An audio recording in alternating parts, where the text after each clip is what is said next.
wonder if my accuracy is fixed for these. Nope. And how do you mute the radio?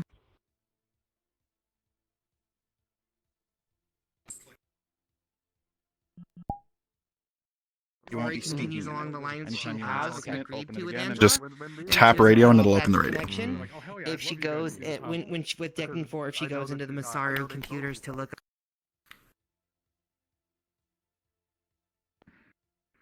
I think it's because of my slowness. Oh, like that's one of my thingies. There we go. I have slowness my combat gear. and jump restriction. Oh, I thought they just folded it into one. The hell? What's the No, black I have armor? 2 separate ones. So this was if I was going to become a character, and I would become a Put the guns back. Put the guns back. I swear to God, you touch the guns. anti-corp gangs to kill them. Hey, you're short. You're short. You're short. You're I short. can't You're jump. short. I can't jump. Yes. SI. What do you know? Stop shooting people. There you go. Should have There we go. yeah. You can't listen to corp. How many mannequins? I can go grab some. Featherfall. Jesus Christ, you scared the shit out of me. I Holy haven't even held one of these yet. Oh, wow. Oh, you just took like 3 complete arsenal. I have Featherfall because it's supposed to indicate me taking less fall damage from falls. Oh, that's fair. I was just all like, Although distances like this now that would normally like cause Touch people guns. pain, it's just like Angela can just like jump down Why from did you there. summon me? I was already here. No, yeah, that's fair at least. Your presence is required, Soda. I'm I prefer gone. the fucking. Oh, wait. Oh, Thinking about it. I wonder If if you're that. God, then just someone Oh, just yeah. like, Oh, did it at the same time. I wonder if that's why Or you're. I'm sogged. You were turning invisible when I put my sunglasses on because I have a actual filter. oh, we have. Yeah, but it was just for the hoodie, so I was like, That's awesome. Yeah, it's because it's grab past, so yeah. Armor too. Care about. It's okay, I'll fix it before next episode. Doing combat and stuff, perhaps some stims as well. I just thought it was. I was just those like, oh, funny old man's losing his mind. But I have a character. I was like, yeah, that's probably what it was. I sat there and kept putting them on and off and just watched them. I know I was watching. Reappeared. I was watching you do that. And you're like, yeah, must be some fancy armor. Yeah, I know. Yeah. I gotta survive this season. Hey, sorry I'm late. Where are we meeting? They didn't die, they just moved on. Reunion. Request off Capo Lock. I gotcha, yeah, I gotcha. So, you know. You can request off Capo, myself. I gotcha, yeah. No, you when you get bastard. into map Radio Trail 28, and on we'll be at the Valkyrie Arena in the upper city. I forgot someone. Who? Oh my God, the jump. I don't know. I don't know. Who forgot? Someone said they were late. This way. They're not spread, but they're. Oh, I know. They actually cause. Oh wait, where are we going? This is my life. Shotguns. Fritz, you son of a bitch. Hold on. How long do you think before they notice? Yeah, they added. Oh, brother. Actual Smile and wave. to it now. Smile and wave. Hey, yo. Sorry about that. Nani? Who the fuck? Down there, Hold on, I gotta fucking actually change my window so I can fucking see who the fuck just did that. Who the? Oh, hey, Who it's the the? Fritz. Who the? Who How we the? doing? Where's my fucking? No, Hey, we no, doing good. How you please. doing? You're right. You know you're not muted in Discord, right, dear? Yeah, I'm panicking. Okay. Okay, just checking. Don't panic. Everything's fine. How we doing? How's everybody doing? Sorry, I had to feed my kid, get him some pizza. Remain fucking calm. What kind of pizza? If I'd known there was pizza, I'd volunteer to be a Get us some pepperoni. Just some pepperoni. You can call me Daddy if you want. This is going a different Can you place give than I me was thinking, that but... Welcome to Fritz World. Perfect. Thank you very much. Kill it. Yeah, Kill they're it. haunted up here. Don't Yeah. blink. Don't blink. Okay, so I haven't unlocked your sheet, so what I can do, we had to go back to the spawn room, make sure everything's clear. Yeah, I can't do it for you, sadly. Well then. That is creepy as heck, Nova. It's awesome. I mean, eventually there's like a terminal temperature thing you get in the wasteland. Just Really, they don't really stickable, are they? Hey, I recognize these revolvers. So when's the spooky episode where the row is invaded by an army of Mystical mannequins. Yeah, no kidding. The Weeping Angel episode. Yeah, again. Right. Neon Divide sponsored by No. These are just set up for people to understand. There we go. Just keep them on the wall for now. Okay. Hold on, where's case? Do we need to go back and grab weapons of our own, or just it's fine? No, this is more just a demonstration, and then just like I'm assuming they're gonna give us the weapons if need be. Music's kinda bopping I'm up just here. putting stuff here since this one does not stick to Oh, it the has a wall. baby mannequin too? Understandable. I just want to make sure. Why? I hate it. How you feeling? Yeah, it's like I was just tired. Not the baby. I have my fucking Hold on. I got an idea. Let me just go in here, do this, and then do this. Thank you all for your patience. We'll be starting momentarily. Make sure you all have water. Water is very important. Get some fucking water. Yep. Or coffee, liquid in general, preferably water. Did you Hydration's mean good. caffeine? I got something for you to drink. Dirty water.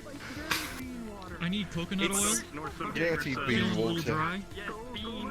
Oil up, friend. Oil up. How about some Colombian nose candy? Hey, yo. Give me some of that. Hey, yo. That's great.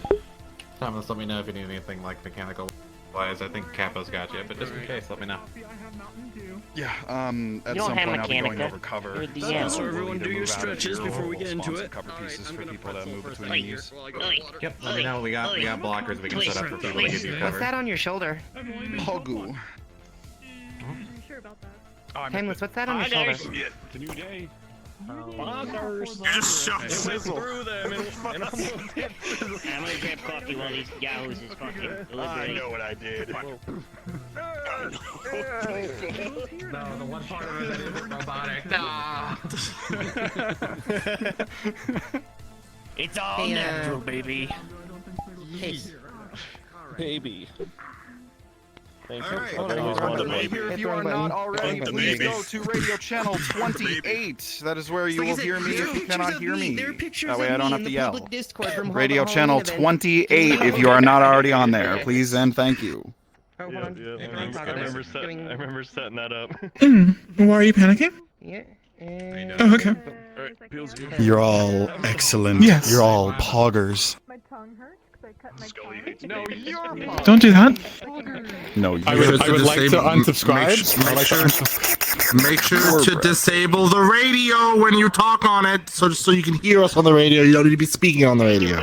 Fuck you, Leroy. Yeah, what he said. Discount program. You just signed up for 15% off your next purchase at Speckle Fritz's Emporium. Pull back on your right foot. Okay. I think I'm good. I've been sick for the past 7 years. Scully, got a question. Nobody else is here. I got a quick question. Does this look infected to you? You okay? Makes sense. Skill issue. From the top, bro. Up, down, left, right. It's a green bastard with a steel chair. Actually, wait. Actually, Alright, Leroy, you ready? Alright. As ready as I'm ever gonna be. Capo, I'm you gonna ready? be groggy, so letting y'all know this now. Awesome. Everybody, if you are ready, I would like you to line up at the door in front of me, far side, right underneath Leroy. Oh.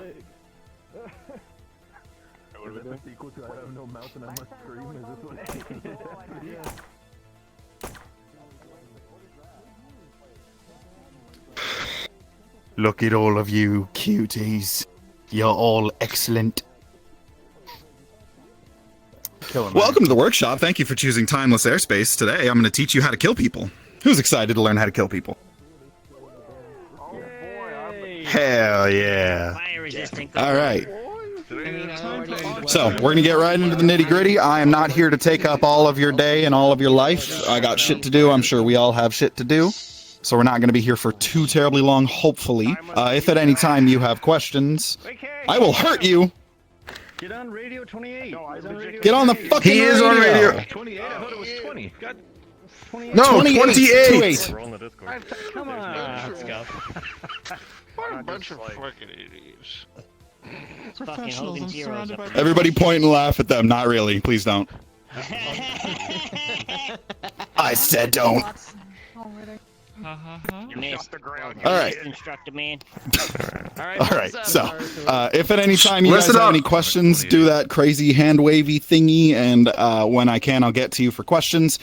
Leroy and Capo, if at any time you guys want to cut in with anything, let me know, and I will obviously let y'all do so. You have the Yes, sir. docs. If there's anything that you want to cover, tell me, and I'll let you cover that bit so I can fucking drink some water. I have a literal syllabus for you guys. I fucking stayed up all night writing this shit out. So we've got like basics that we'll cover. We'll cover firearms combat onto the nitty gritty. Between each section, I'll open for questions. We'll cover fundamentals, things like using cover and covering your allies, especially in gunfights, how to make gunfights look good, how to make fistfights look good, how to respect fistfights. So we'll go over a little bit of melee, but we're not going to focus too much on it because Neon Divide doesn't focus too much on it. Like I said, between each section, we will open up for questions as we go. We will take questions spontaneously as well. Other than that, that is about all I got for y'all. I'm hoping that I won't keep you for more than 2 hours. Sound bueno? See. Yeah. Good shit. All right, so first and foremost, we'll go over basics. To me, one of the most important things about combat of any kind in a VRChat roleplay is portrayal. Depiction, how you make combat look. That is something that Fractured Thrones teaches you. The portrayal is very, very important. You're here to make it look good, not to win.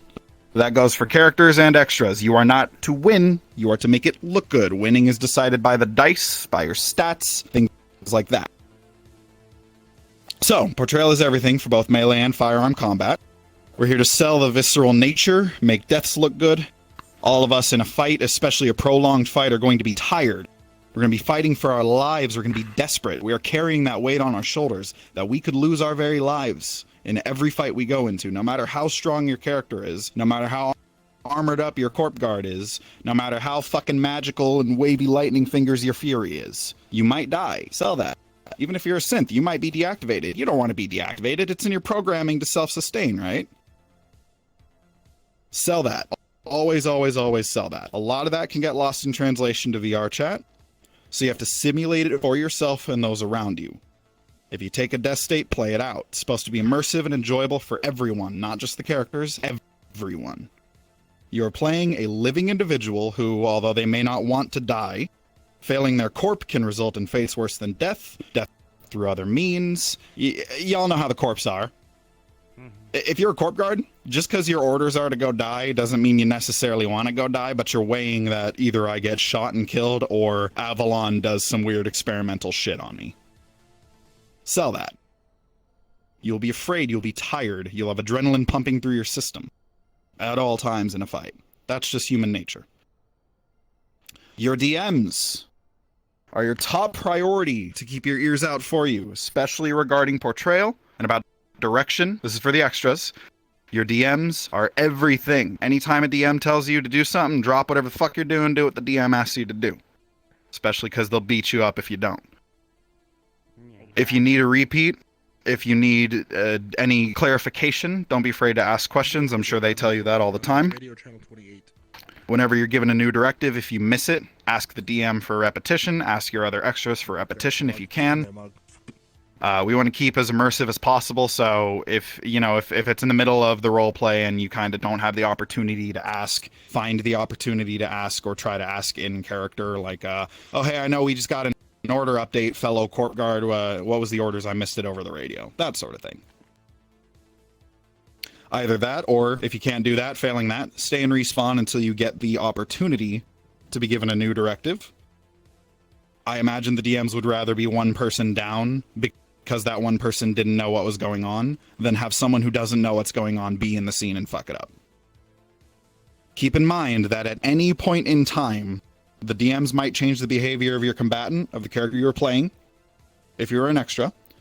So, as good as these workshops are to build that mentality and to learn the fundamentals, there may be times that the DMs straight up override everything I'm fucking telling you. That's just how it is.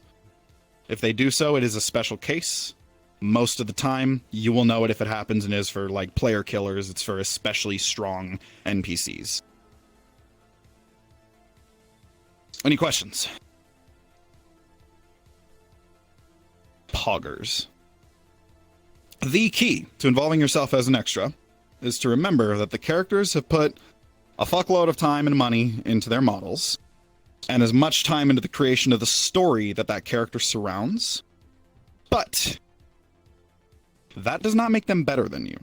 You guys are all in a unique position where you are playing disposable, and I'm putting that in quotes for a reason, characters that have models provided for you usually. However, a lot of the extras have made their own models. And every single one of you has a name and a face to your character, whether that face is preset or not. You have put the same amount of time and effort into your story. If you have a reoccurring extra, know that your life matters just as much, and if anybody tells you otherwise, I will fucking shoot them myself. Preservation of life on all sides. Except for the pill bug. Bill is the shit. No, he's awesome. Shut up. He's great. So. Noted, Leroy. When you're playing basic grunt combatants, you can respawn. The players can't. When you're playing your reoccurring extra, you can't respawn either. That character dies, it doesn't come back. Ideally, the characters will treat you like a character when you are doing that. Like, the chief example that comes off the top of my head is, a lot of you extras will know Shimpo. You've worked with him. He is an extra for Ryu, mainly for his reoccurring extra. Plays a dude named Roy. Roy is fucking kick-ass. He's an extra. If anybody kills him, I will burn the row down. He's also one of the guards for the clinic, so all the docs know him. He's fucking off. Messin', please. I've burnt many things. So, Wendy's. take care that you remember those you're fighting all have stories that have had effort put into them. Whether you're fighting with them or against them, you might have put that same effort into your story too. You guys hear that thunder? We will do our best to respect your story, and we ask that you do the same for us. But if you're playing a reoccurring corp guard who's just fucking, like, you know, some random dude on a shadow run, like, yeah, you might die. It'd be like that sometimes. That guard is someone you don't have any ties to. It's okay if they die. If it's a little scuff, if a character kills you, do just some scuff, but you are a grunt with no name and no face in a run that is specifically played as a combatant to be killed, take the death. Sort it out with the DMs out of character after session. If you had a problem with it, that is completely fine to do. If a character does some bullshit, hit up a DM later and be like, hey, here's this clip of this character doing some bullshit. I wanted to handle this out of character, because dropping character to make a fuss about it when it's a character that I will never play again either way is a little inconsequential. That is where moderation will always come in to have your back. Call those characters out on their bullshit if they do bullshit. Sorry. I thought you were hungry. No, I just got pizza. Pay attention. I want pizza. What the fuck? Skill level is one of the most important factors to keep under consideration when in a combat situation. I would like Renegade and Raven to step up. Skill level can relate to a few things. This could be your combat level on your sheet, or the type of combatant that you are playing. Take this pistol, take this rifle.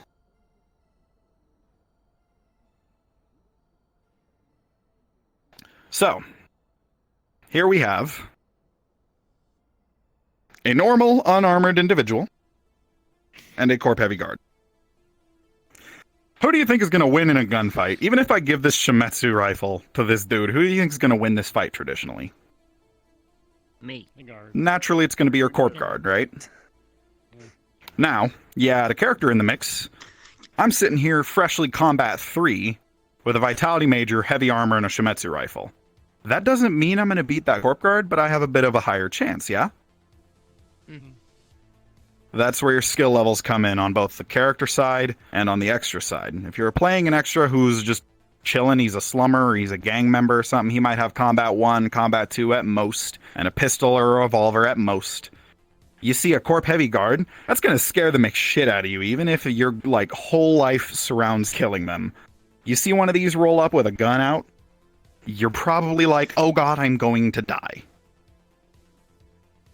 So, that's where like player killer NPCs might come in. So like exceptionally strong, like the Valkyrie heavies, if you've seen those fucking dudes with the big ass guns.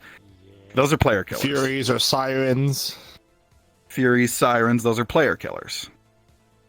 Those are exceptionally strong extras you'll be put in with the skill level that exists solely to fuck shit up. Beowulfs. Or a bear. That is a player killer. There you go. Those things are fuck off scary. This dude right here, fuck off scary. I wouldn't want to fight one of these. I wouldn't want to fight any of these things. Oh. If you're What's playing that one, Slumber, you Nick? wouldn't want to fight these things. You wouldn't fight any of these Don't worry things. about it. That is the angel. Oh. Valkyrie angel. Player killers. Tracking. All over the place. Look at them all. They're scary. They are obvious. When you see them, it is very apparent that they exist to make shit die. So, keep your skill level in mind to whatever you're portraying. Sorry? No, you're good. I was joking. Sorry. Keep your skill level in mind when you're portraying whatever it is you're playing. If you're playing a slumber, I don't care how good of a shot you are in VRChat, your slumber might not be that good of a shot in their daily life. I don't care how bad of a shot you are in VRChat, your siren might be a crack shot because they're trained from whenever they start their training to be a crack shot. Or whatever they've got going on. I only vaguely know what sirens are. I know they're fuck off scary. You get Basically, they're an HTR. Where's my pistol? I need to shoot Leroy. I gave it to you. It's Shoot on Leroy Renegade. for me, would you? What is that? Deserved it. Thank you. So your skill level will Capo change heal me. with whoever you are playing. And it's just something to keep in the back of your head no matter what you're playing for the duration of you playing that extra. That's it for basics. Any questions?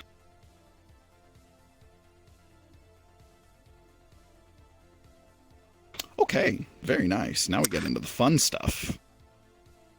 Firearms Combat. Yes, we get into survival. So, my lovely floaty Invisiboys, if you could spawn me a couple pieces of cover, variable, whatever you got. We could put up like shields, barricades, some low cover, some high cover. I don't know what you guys got for tools for that. Give the gamer some cover. Please, gods. I can got wood and it works for me. Whoa. Big shield. Shield. Oh, there it is. Sandbags. Hell yeah. I've never seen that. Yeah, that's new.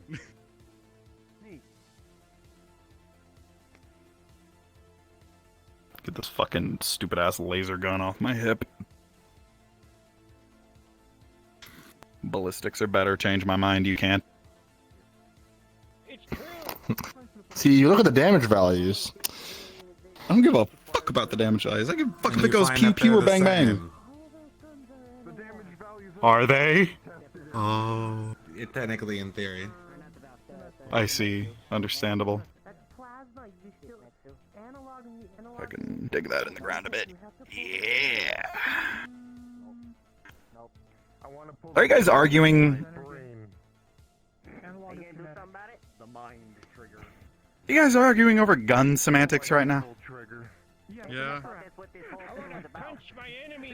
No, we're here to cooperate about gun semantics, not argue. Cooperate.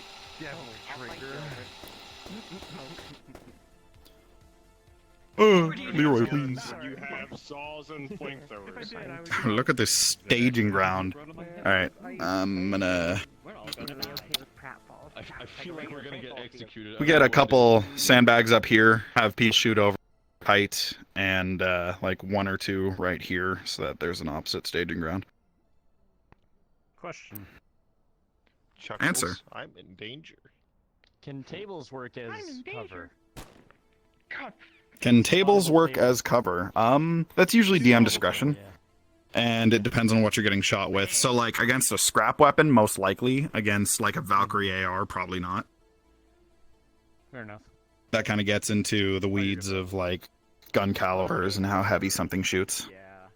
What if I use another player character as cover? Yeah, that'll work. I don't recommend doing it. In fact, I will have a part about human shields. We'll talk about human shields. You want to see a human shield be worked very, very well? Look at Trapman's POV on episode 5. 6. It didn't work, and neither did the one I used. Well, it worked, but it worked when DMs got involved. That's the entire reason we're covering it here, so DMs don't have to get involved. Okay, so this is going to be a little chaotic. I would like all of you to grab one, count it, one firearm from this wall. fucking gremlins with weapons, Jesus. All you have to say for a slumber is gun, gun. I see that fucking goblin. What'd you fucking say to me? I got a gun now. Come say it to my face, not online. See what happens, motherfucker. You might want to switch back to your normal model. Why? Oh yeah, look at that. That's awesome. Okay, so team captains. Team captains Capo and Leroy. Starting with Leroy. Pick somebody. Soda. Capo, pick somebody. Renegade. All right, back and forth it. Pick your people till everybody's assigned. Let's get it. Go over there, Messin, and Case for a quick second. Actually, no, Case, you stay here. Never mind. Case, you stay here. Oh, fine. Oh, Give me okay. Messin. You took my boy, so I'll take Messin from you. Coyote. Hey guys, dude. Yes, I could. Oh, you're cheating. That's illegal. This guy right here, fear him. Fear him. Fear him. Puppet Man. You know who you are. Yeah. Sizzle, get over here. Hey, what? Good choice. Zoe. Wise decision. Please. I'll take Snickle. I'll take the goblin. Damn it, I was gonna take Snickle. I was gonna take Goblin right after you. No, get over. Raven Knight. What about the one with 4 arms? I'll take HB. What are you doing? Kirillon. I was scared for a second. I thought it was going to be like. I'm so sorry, Couchy. Couchy, come here, Couchy. Don't worry, we appreciate you over here. I understand my lot in life. You think you always cover? Capo, that scrap gun's going crazy. Is that you? Who the fuck? It's always one. What's up with my shotgun? Stop moving. There we go. It's because I think you had it in your hand when I did it. Oh, okay. 1, 2, 3, 4, 5, 6, 7. 1, 2, 3, 4, 5, 6, 7, 8. Oh boy. Oh wait. Case, are you gonna be on their side? Is that... Mug, get down here. A little bit, slightly. Let me point out they have more down here. automatic weapons than I do. Well, then get more automatic weapons. There's still weapons on the wall. Alright, hang on. You said only one gun. The fire game. Yeah, what Knick-Knack said. There you go. Capo. Oh, you gave it. I mean, the Okay, most I was like, OP Capo, things you in video can't use games are that. high But you gave it to fire rates Messin, and like, shotguns. yeah, you can. I'm not sure if the shotguns are honestly powerful. Didn't they say they recently fixed this? I believe the shotguns are still broken. I don't believe they are, because I believe they was. Here, shoot the shotgun in the air. I'm pretty sure they shoot a straight line now. Yeah, they have a tracer now. Oh my god, they were. Are they shooting? Oh, Yeah, they need to fix that because it's a fucking sniper. There's no fucking. Yeah. Hang on. We'll have to fix the range on it. Yes. Well, actually, it's not a sniper because It's shooting fucking slugs at this point. I can't shoot this. That's the point. Why did you give this to me? I think he's just saying it goes a little bit too far for a shotgun. I can't shoot this. Why'd you give this to me? Oh, you have no arms. Damn it. Man, imagine. Okay. This is what he gets for having one hand. That time we all figured which out? side? Which side? Yeah. Leroy to your right. Everybody else where Capo is, pop up with him. So everyone go to the right. Those are your teams. Those are your lines of I might scrimmage. get off the radio. So, we're going to cover survival under fire. If you don't know what survival under fire is, it's how you don't die when you're getting shot at. There are 3 major pillars to survival under fire, which is suppression, movement under fire, and cover under fire. We're going to start off with cover, being, in my opinion, the most important.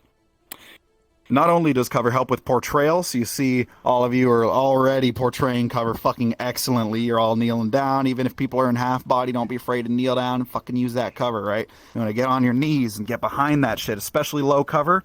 Duck down. You don't want to get shot in the face just because you're in cover and you've exposed the weakest part of yourself, your brain head noggin bucket. That is kind of the worst place to get shot. Well, for most people. For guys, it's the second worst place to get shot. Yeah. We have an etiquette, people. Your combatants, even grunts, even slummers, will want to stay alive. So this is where portrayal comes in. Again, we are here to stay alive as we fight. You are playing a living being that does not want to die. So even if you don't know how to use cover, even if you're not like combat trained to do cover-to-cover maneuvers and suppression and covering fire, which we'll talk about, you're still gonna like duck behind a wall or some sandbags when you're getting shot at, even if you're just a normal slummer, because you understand that putting an object between you and bullets is how you don't die. So, use cover. You're all doing so perfectly at the moment. I was going to have you demonstrate how to do so, but fuck, you're way ahead of me. Oh man, we've been robbed. Just insane. Oh, tall cover, yes, lovely. But we have the other cover. Use the other one. No, that's perfect. That is perfect. It's the second one of those. Okay, Wait, he has a second one in? I don't know about this what one. I'm gonna Yes. do is scooch this a little It's the bit. fence ones you used. Oh, the big walls. This a little bit. There's also a variant with fence grading.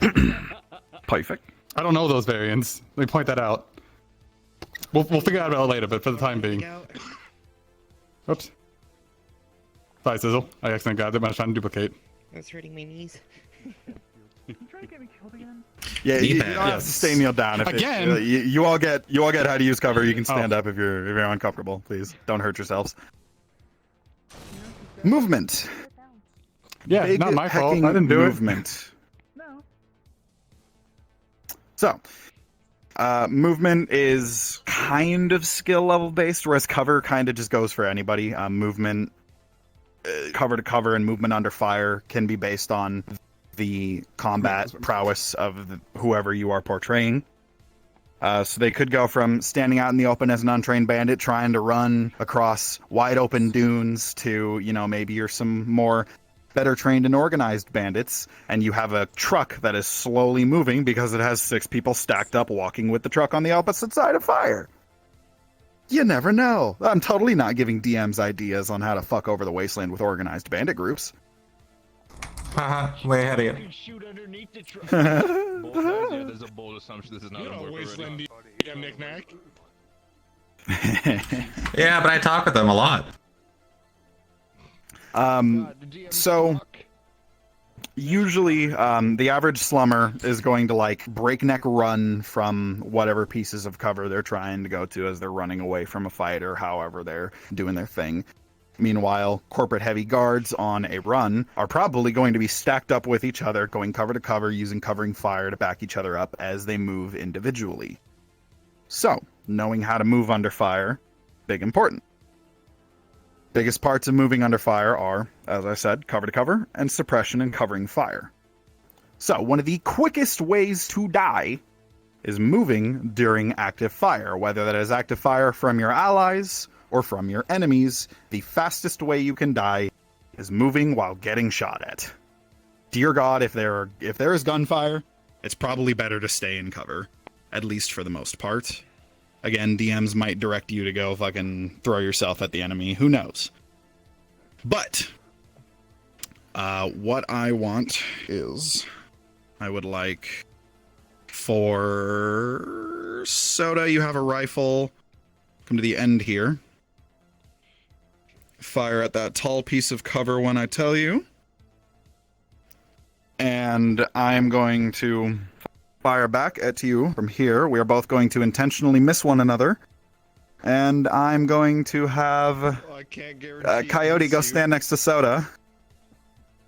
Please note that the scrap cover you see at the ends there is actually accurate, so if you shoot through the grating, your bullet will go through.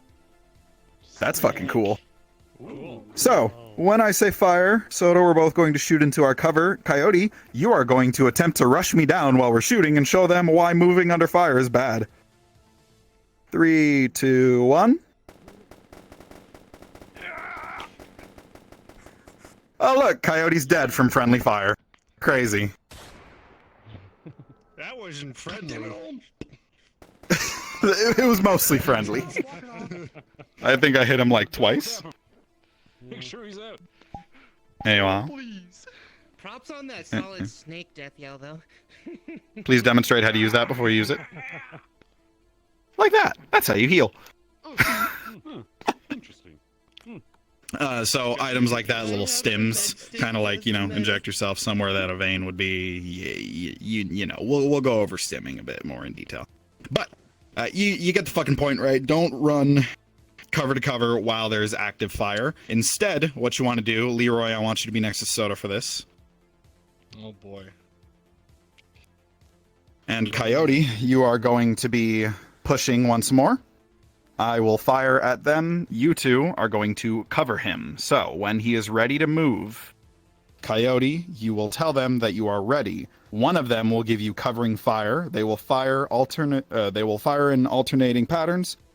When one is reloading, the other will fire. And when you have the opening between me and them, you will take that to rush me. Understood. This is all about timing. This is covering fire and suppression. 3, 2, 1. All right, give me some cover. Let's go. Weapon down, reloading. Moving. Perfect. Literally, as soon as my reload got done, before I could guns back up, I get bashed in the face with a buttstock. That is excellent. Good fucking timing, you guys. So, covering fire is what you want to do. Point if you have to people that. stacked up,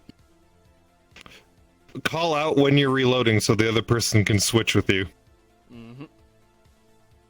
yes. So if you have people stacked up like this, and they are both firing upon the same position, what you want to do is call out your reloads so you can back each other up. You want one person firing at a time to really lay down that suppression.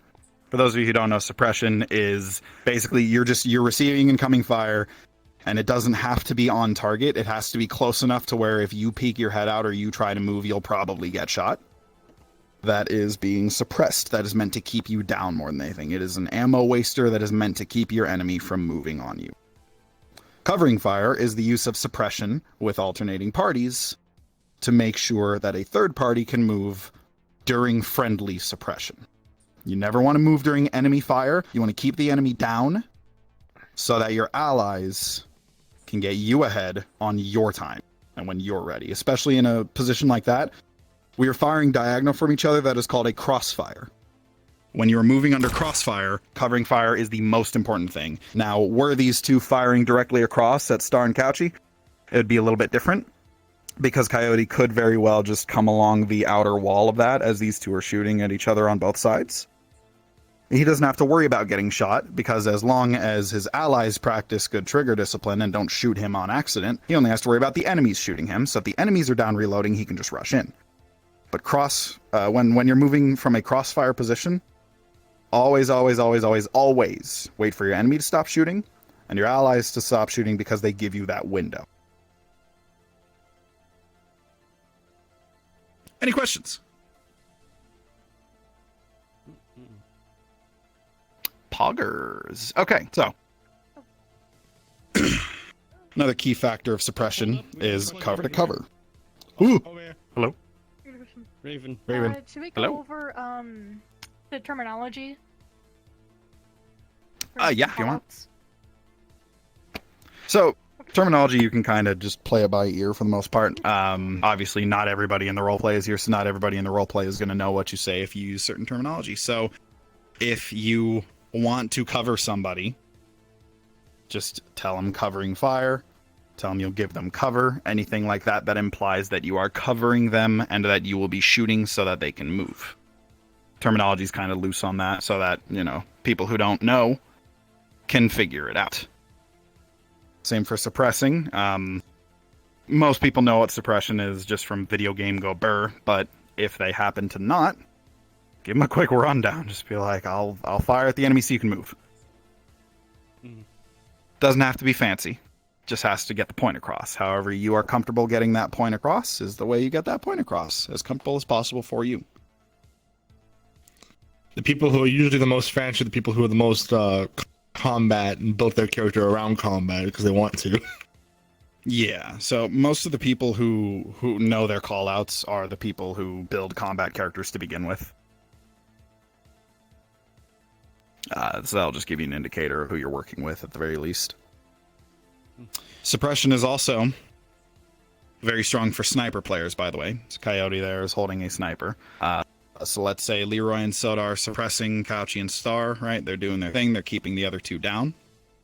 And at any point in time, if they stop firing, Coyote's stacked up and ready with that sniper. If they stop firing and either one of them peeks their head out and gives him the shot, he can take that shot. It's perfect for sniping. And, you know, he'll shoot a fucking sandbag, but you get the point. It's fine. Give me a sec. There we go. There you go. It's to give them atmosphere. He shot the sandbag and suppressed them again. I'm suppressing sandbag? Listen, it's double tap. He's just making sure. Movement under fire and using covering fire and suppression is very good for moving cover to cover. So if you want your ally to be able to push so that they can get closer to attacking your enemy, it is good for retreating, especially cover to cover. So in that case, let's say that those three are trying to retreat and they need to head towards their left. One of them will fire and suppress the enemy while the other two move. When the other two are in position, they will fire and suppress the enemy so their third can move. Or however you want to do that. Generally, you want to get as many people moving at a time as possible, while as little people at a time as possible are suppressing. And then you want to just lay down hatred for that last guy. But that's also risky for leaving someone behind. So it's also good to even it out and keep a constant flow. It depends on the firepower and numbers that you've got. Exactly. Let's see, want to go over the base. Aim. Oh. Yeah. Let's see, while we're still on cover up top. Let's see, do you want to talk about smoke? Because here's the funny part, there are a few magic characters with certain abilities that allow certain things to happen that add different cover. Hell yeah, do it. Visual versus visual versus Now, cover versus concealment. Who's gonna win? Cover. Concealment is very strong. Cover will always win over concealment. However, there is risk to concealment. So if somebody smokes out you and a bunch of your allies, are you really going to risk firing your gun when you don't know where even your allies are? Because you'll probably hit them. That is just stop fire most of the time. Unless you have a very clear line of scrimmage between you and your target, and then you can blind fire and hope you suppress them. But if you even have the slightest risk of hitting your allies, you will not fire through smoke. I promise you, it is the worst thing you can do. Timeless. We actually- Maybe a case of something else I want to talk about. I could see I could see outline of Soda's avatar and parts of their avatar clearly through the fog. That's just an avatar thing. Suspend disbelief. That's an avatar thing. Yeah. But yeah, no, that's a good point though. If something like that happens and you know you wouldn't reasonably see it in character, you don't see it. Yep. A great instance that was used in real roleplay time was during the mission map last episode, where we had Theris, who got out of really bad position, who was attempting to go through a door and instantly popped their smoke screen to get to safety with the rest of the runner team. It was really good. Cool. Do you win I want to see the VOD for that. I think tonight time was too well. Okay. So, Stormtrooper aim. I imagine extras, you've heard that quite a bit. Stormtrooper aim, at the moment, I believe DMs are using Stormtrooper aim as a tool to show off suppression as characters are either approaching or attempting escape. And it's a tool to build anticipation or tension. So, what I want you all to do... If you know Stormtrooper aim, I'm going to stand against this wall, and if any of you hit me, I will fucking axe you with this. Show me Stormtrooper aim. I will also be watching. Coyote. I didn't see who did that one. Someone else hit me. It was Someone hit me. Someone smite them. I mean, no, that's good. Stormtrooper aim. You're hitting knick-knack. This is excellent. Yeah. This is excellent. All right, none of you just aiming for me. If you're actually aiming for me, guys, come on. Yeah. I think you guys get the point. You're good. You can stop. Thank you. All right. Hang on, I can tell who else hit you, actually, funny enough. So who do you want to punish? Who do you want to punish you? Hang on. Yeah, let's pull I up got the a damage log. It's Soda. I can't believe it's Soda. I believe it. Literally, okay. Oh my god, like half of you are damaged. Jesus. I literally aimed at you and then like took a solid like turn to the right. Wait, so I was like, there's no way I hit you. You don't have a sheet yet, do you? Come here. I do not. Okay, so couple of examples. Take that. For Stormtrooper aim. Part of that is going to be implemented by your sheet. So for characters, especially, if you have combat 0 and you try to use a combat 4 requiring weapon, go ahead and shoot this wall so that we don't hit anybody.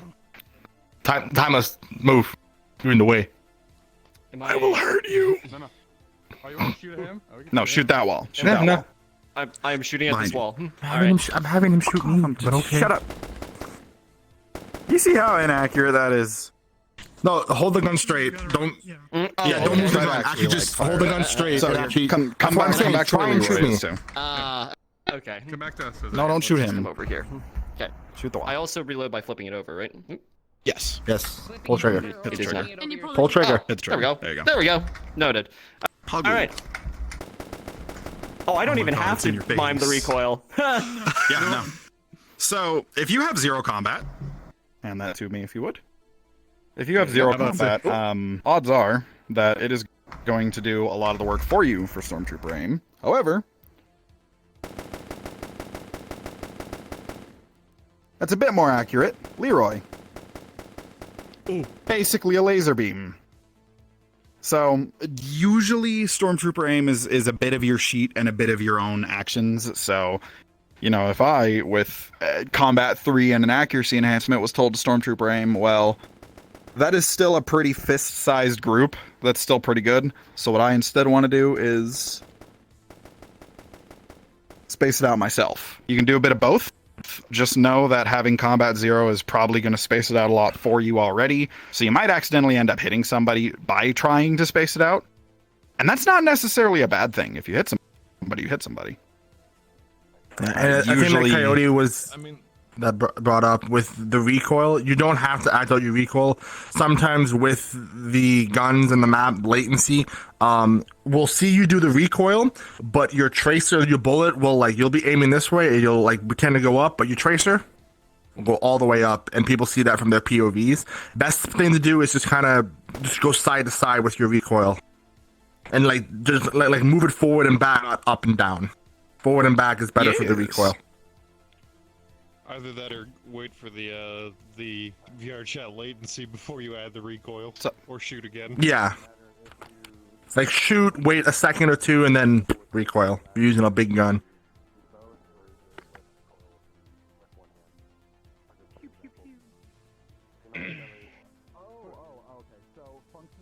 Also, that actually makes more sense why I hit the sandbag, because I literally put the cursor right on Star's head, and it went into the sandbag instead, because I literally don't have stats. Yeah. I've got worse than no stats. I've got a negative accuracy. So this does nothing. It is your point of view. Does nothing. It doesn't affect your shot spread or your recoil amount. It just affects which guns also make big noise, Star. Okay. What it could also do noise? is allow you to do that around a corner, so you don't have to stick your head out. Concentrating. I am very happy. Attack pulse with a flashlight. Got it. But it's one of my flaws is an actual bright light sensitivity. That's why. With the taser? What the bad shit? Yo, he dead. I had a fucking taser. That's an instant death roll for Don't worry, I got this. It's like a lawnmower cord. Just gotta pull it till he starts back up, you know?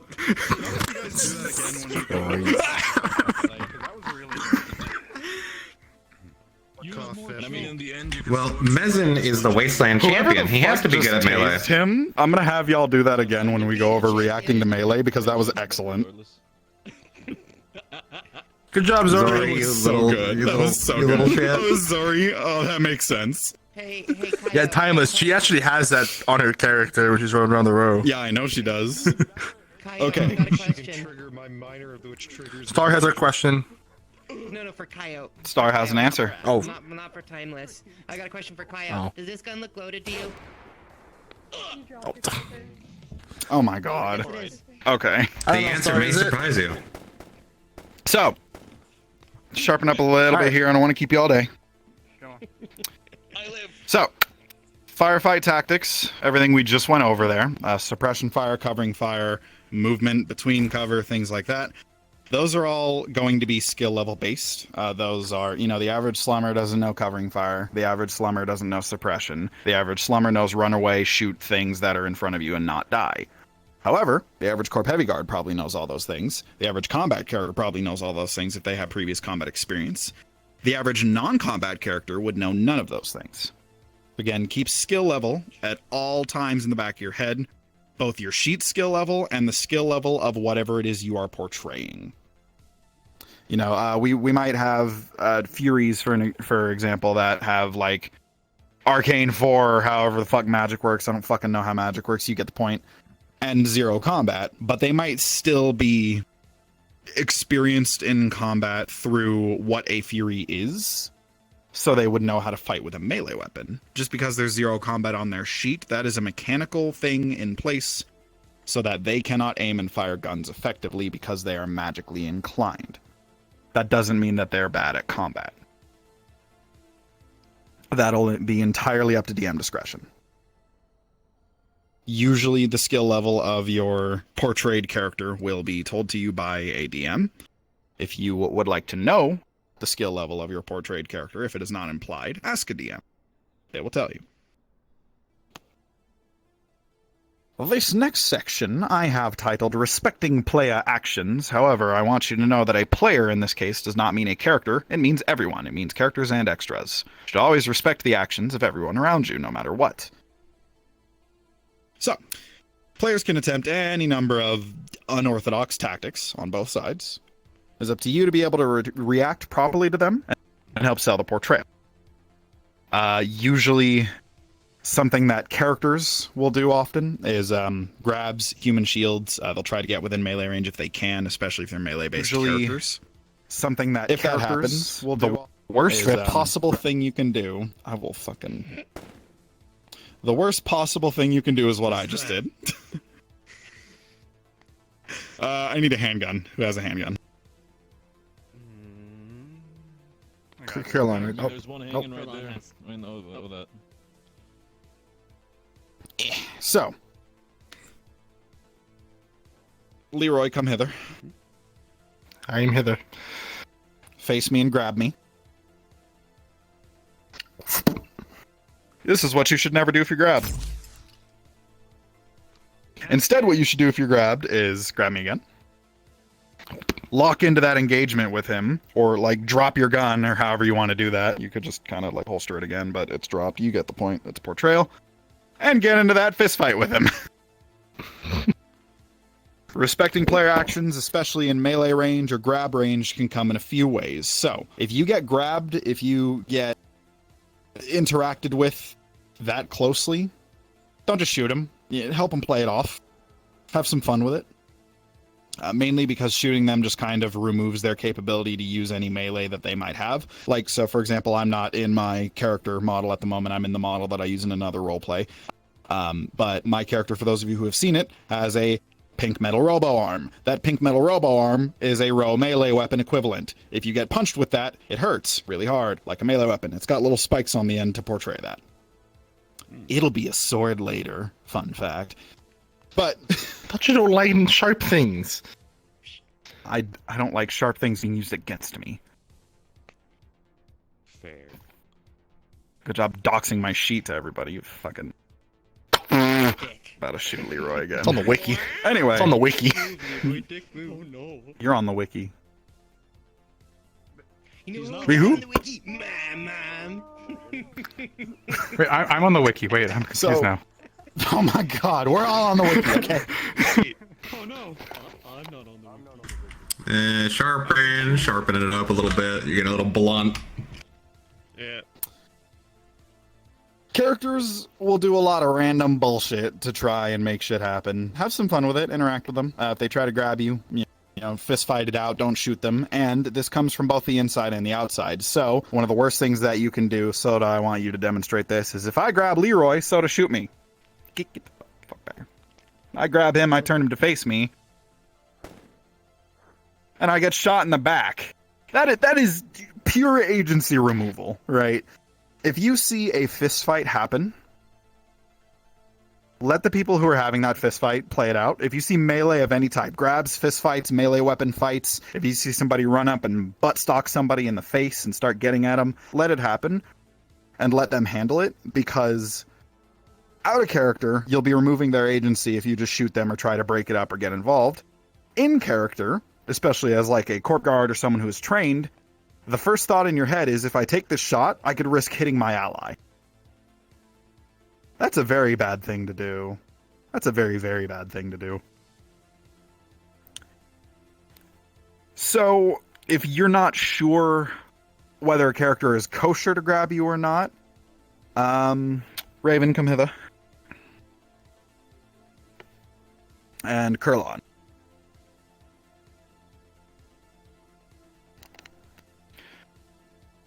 So, here we have a kind of jacked looking slummer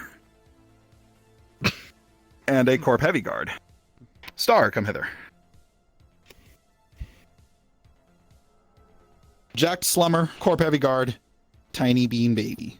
Tiny bean baby, grab corp heavy guard. Oh no. Couple of ways this could play out. On a surprise, so if Star was to just run up and grab this corp guard suddenly, the surprise is probably enough for her to get something off, like a push or a punch or something very instant. You ever hear the shoulder touch? Hey.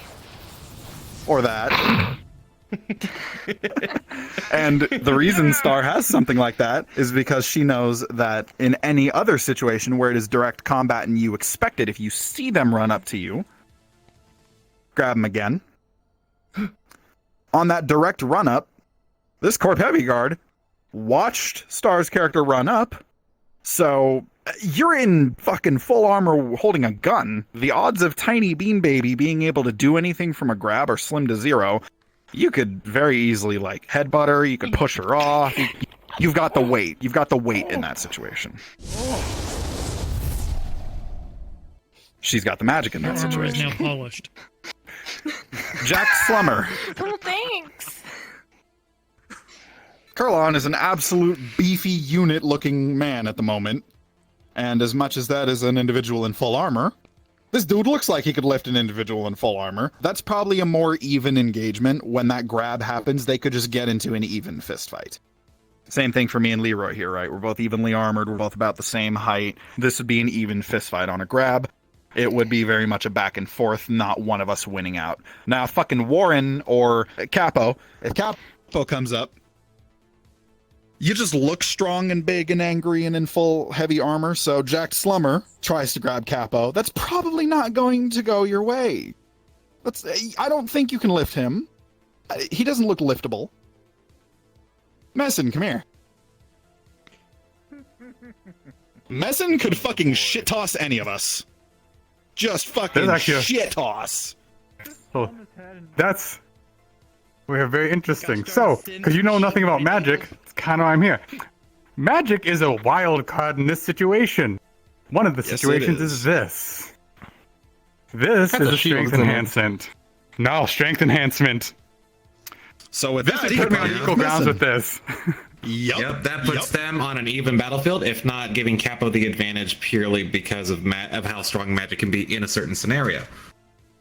This is also why we have you have safety settings off. Seeing these abilities, so you can see stuff will like that. Change a scenario immediately. There are multiple characters with this, by the way. Mm-hmm. It's like There's 3 a of them, I bunch of think, now. characters with them. 3 or 4. At least 4. Smile. So, There are outliers to the situation. Usually they'll be through magic. Otherwise, especially on the character side, we know better. So if we, a tiny bean baby would not reasonably or realistically try to grab me or Leroy in an attempt to pick them up or throw them, unless she has another reason. In this case, the magical reason of, hi, I have shocky hand and you're wearing metal. Or fire hand and your face is exposed. Stares at ghost. They just shit on Ghost. For real. So, usually, especially on the character side, we will portray that we're not going to fucking run up and fuck with you at melee range unless we know we're capable of doing so. That's the rule, not the exception. The exception is you have stealth characters, you have magic characters, you have characters that appear as if they might not be able to do that, but they might have an attribute or an ability going on in the background that lets them do that. Or they might have a taser.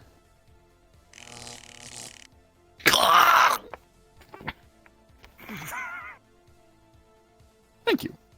Hit it in the teddy bear. What a hidden in the teddy bear. That is devious. What a psychopath. Very devious. So one of the worst things you can do is disrespect the melee, and the best ways to disrespect the melee that you never ever ever want to do is shoot at the melee when you're outside of it, shoot at the melee when you're inside of it, otherwise mess with the melee situation. Now, if you want to have some fun and you want to get involved in the melee, I need Coyote and Leroy for this. Go to the center.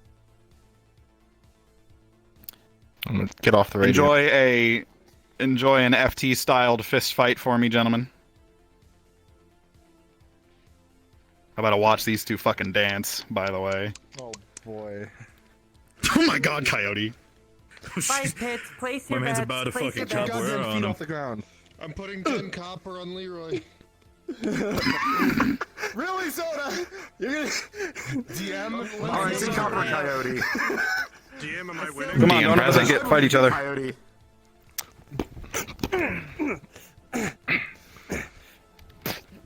Now, Soda, if you would kindly get up and insert yourself into that fight without from the side or from behinding any of them.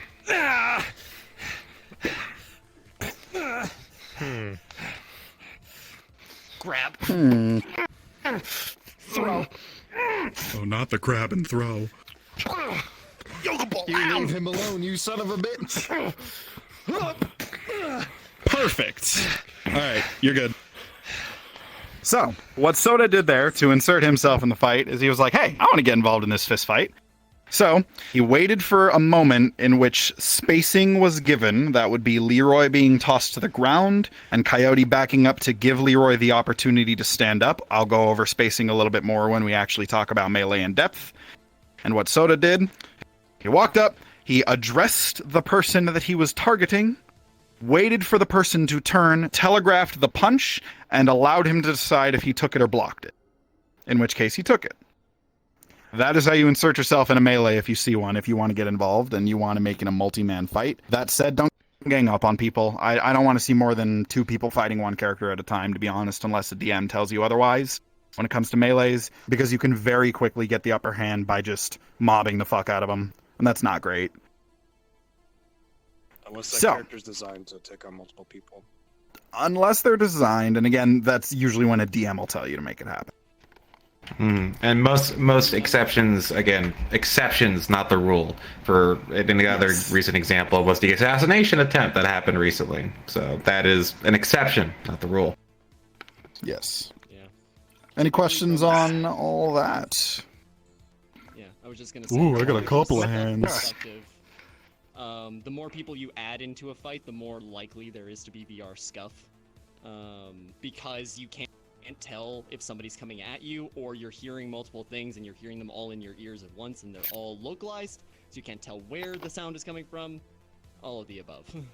Do you remember your field of vision is limited? So if you're multi-fighting and someone's, say, I'm fighting Coyote and Soda's to my side, and they were already engaged in multi-fight, a lot of the times I can't see them from my side. So I had to constantly go back and forth, and it'll be harder for people to sometimes know when they're actually looking at you and you're coming in for a hit, because they could both come at the same time based off latency of me putting my head back and forth trying to watch both of them.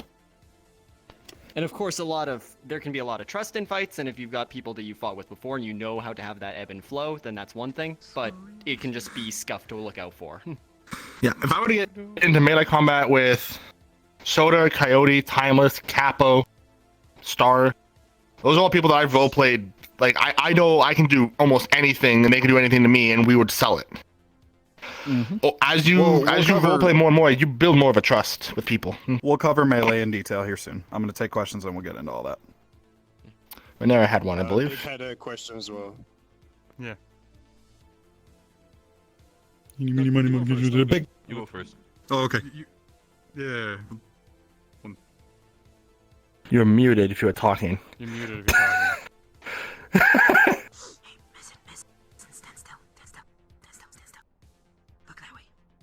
Looks like he's playing with settings. Hello? Hello? There you go. There you go. Okay. So, be aware of your real-world surroundings if you're getting in a physical fight. You don't want to smash... Yes, if you are doing anything physical. So that is not just a physical fight, but that is cover to cover. So like if I'm using these cover pieces, right, like I can just as well duck behind cover and do that. If I'm using long cover, I actually have a flat wall right here that I can literally just fucking slam myself against and actually peek around behind it. And that gives me like a little bit of immersion if I want to do that. But as long as you're aware of your surroundings, you don't want to end up trying to like take cover or dash somewhere or do something, especially for those of us in full body, both in and out of a fist fight. Always be aware of your play space in combat because you will fuck yourself up royally. Actually, I've got a story about that. So in Fractured Thrones, I was on a side mission playing a Warforged with a mace for an arm, and I swung out and punched this wall and broke my right hand controller and fractured my pinky. Oh, I remember. Please be careful. Please be careful. Oh, it'll happen here. It's happened here. The example I just did, when I went down to do the flip, I hit my fucking yoga ball. I went, ooh, yoga ball, and then fixed myself. But like, the thing with that too is like, yeah, ball. I hit ball, but like I still went down, and I just waited a bit longer to get back up because it's like, ow, it fucking hurt, and then I finally moved it. Yes, Go big. To ask in regards, since Capo did the ability enhancement, if it's a melee combat, do we get as extras, or in case also as player characters, do we get a chance where characters like tell us this, or do we just assume in the moment? So usually for runs, a DM, the DM who is DMing the run, especially, or any mission styled thing like that, is going to go down the line of all the characters that are involved and say, okay, what kind of combat relative skills or traits or attributes or equipment do you have that I should know about? And then they'll make sure that you guys are aware of that. If that doesn't happen and you are confused, you can like deadass drop card if you need to in a moment, and Kappa goes purple. And you can just straight up be like, what the fuck is that? Or you could do that in character, what the fuck is that? And usually people are going to answer your question. Okay, so there's no... If you are confused and they don't, or drop card that. for a second. Yes, Gotcha. you can ask them in or out of character. What is that? And we'll just spawn strength enhance, and that's literally... Yep, that's what I do. 2 seconds. What my character does, I had it be for like 5 seconds or less, ideally. It wasn't a combat thing that happened, but last session for me was I slapped Zia, the courier from the row, on the back for a thing, and then she said, toggle? "Shut the fuck up, Timeless." I slapped her back, and I got a shot by electricity. And then I had to stop him. I'm like, "Is that magic?" He said yes. I'm like, all right, Major Flaw go burr. Like quick little things of just like they explain what happened, and you ask, is it magic? Does it do this? What is this? They'll do a quick answer, and then you're like, okay. Panic attack. 3 words or less. All right, fair enough. 3 words or less. Yep, 3 to 5 words less. Is that magic? Yeah. So silly question. Like with all the combat going on, like for example, just a big gunfight breaks out in front of you. Your character, who has no combat experience, and you see a guard get taken down in front of you. If they die, do their weapons stay on the ground? Do the weapons go with them? What is the ruling on that for players? DM discretion mostly. I believe on that. Yeah, usually it's DM discretion. So in the run that I did, we all kind of stole some guns, and the DMs were chill with that. Usually, I think like for the temporary, that's chill, but a lot of the guns, especially corp level guns, are tracked. They have like biomarkers in them, so the corp knows if a gun is stolen. We in the runners, we call those guns hot. So if a gun's hot, you don't want to keep it. There are ways to do it, but it requires decking rolls and DM rolls will do it, yes. Yep. Yes. As a DM, most guns are placed on NPC or extras and folks like that scattered around for your purposes to be looted, to be grabbed, to be used in the heat of battle, usually. So most runners, an example in the last mission was Sketchu, who was on the run, traded out their dinky little revolver for a Valkyrie pistol that was on one of the guards. They used that for the rest of the mission because they could guarantee the ammo. The thing to keep in mind for weapons that get dropped are two things. One, you probably won't be able to keep it with you for long if you can't guarantee a way to clean it because it's still hot. And two, if your character doesn't have the means to get ammo for it or maintain it, you will more than likely lose that weapon over the course of a couple sessions or the very next session, depending. Right. Which makes sense. I was just curious, But like in a situation, like if I'm fighting for my life, ultimately, I see somebody die, yeah. if I can grab it and fire back and protect Yeah. myself. No, of course you can. And usually it's ultimately up to the discretion of the DM at the time, but most of them will let them leave their weapons for you to use in those scenarios, because ideally that's what you want to do. You want to keep it as realistic as possible. If you kill a corp guard, you want to be able to pick up their weapon and start firing with it in a desperate situation. Right. Okay, stop. Actually, it looks like... Do you mind if I get inside of you? Sure. Okay. Yeah, it's part of your hair. There's a piece Yep. of your Yep. DM discretion. Yeah, so on certain missions and stuff like that, for example, last session's mission, episode 8 mission for the Valkyrie run, some DMs will say, hold on to your weapon, unless a player goes up and tells you, I'm taking your weapon, usually indicating that you're looting an extra or someone of their weaponry, of their armor, etc. is the best code of conduct when you're not sure about that, to enforce that you would like to loot them. So that's usually the safest way to go about it. Limit down and limits lag. Exactly. It's got also like a little weird ring on it too. Is there an hair flop on your shoulder when you don't have your armor on? Any other questions? No, I don't. Before we continue. No, it isn't. Oh, it might be a duplicate. Nope. Alright, Capo. Well, not Capo. Timeless. Take the floor. Oh, understood. I need someone who enjoys murder, death, fighty, fight, kill, melee to come forward. One person. Start. Go for it, Star. Oh boy, here we go. I was too slow to get up. So, as discussed earlier, portrayal is everything. This is another pillar of portrayal, portraying melee. Now, ND doesn't use melee too often, and that's kind of just a product of it being mostly firearms based, but that doesn't mean it'll never happen. There are characters who are exclusively melee. And I mean, yeah, their job is fucking hard, but that's the fun of it, right? They do that intentionally so that they can get into those engagements sparingly, but make them good. So, one of the most important things for portrayal with melee weapons is to consider weight and effectiveness of weapons versus armor and skill level. So, in this case here, we have myself with a machete, we have Star with a bat, we have Leroy with a fucking vibroblade. A vibroblade cuts armor like butter. Laser sword. He could just chop my fucking head off. I mean, obviously, we're not going to make it an insta-kill thing like that. But what Star's faced with here is a blunt weapon that can bludgeon armor and is very effective against armor, and two individuals with bladed weapons while she has flesh exposed. So, this is about equally dangerous on all three sides. If this was a 1v1v1, Star would fear us both, and I would fear them both, and Leroy would fear Star and basically ignore me. That kind of puts him at the highest advantage because he only has one real threat. He takes out Star, and I kind of go down easily. Star is worried about both of us, I'm worried about both of them. So, you want to consider the weight of your weapon. I'm holding a light, airy, small machete. Star is holding big, heavy baseball bat wrapped in wire. Leroy is holding what is definitely a two-handed weapon. It's probably heavy, but it's also got a fucking laser on it. So when it cuts very easily and very thoroughly. I'd say it's mild, medium. It's like a katana.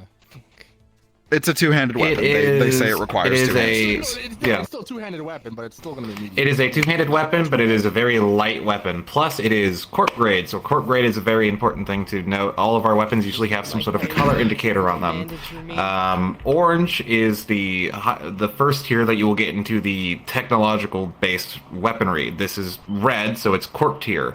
Corp tier can slice through most things like butter if it's not also corp. Also a thing to keep in mind.